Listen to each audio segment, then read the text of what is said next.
Hello, what's up? This is a vape that I've already finished. They're meant for single use. They're not meant to be used again and again. So this is already done. So let's break it down to see what is inside it.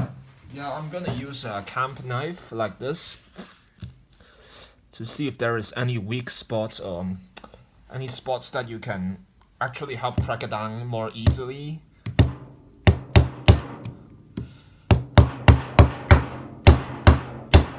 Yeah.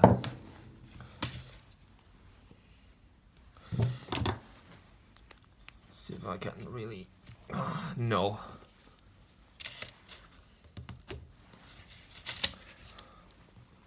Yeah.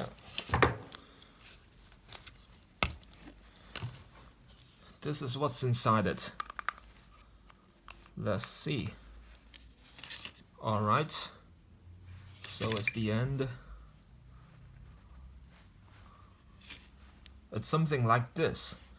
I'm not an expert on vapes, but I've only tried it a little bit.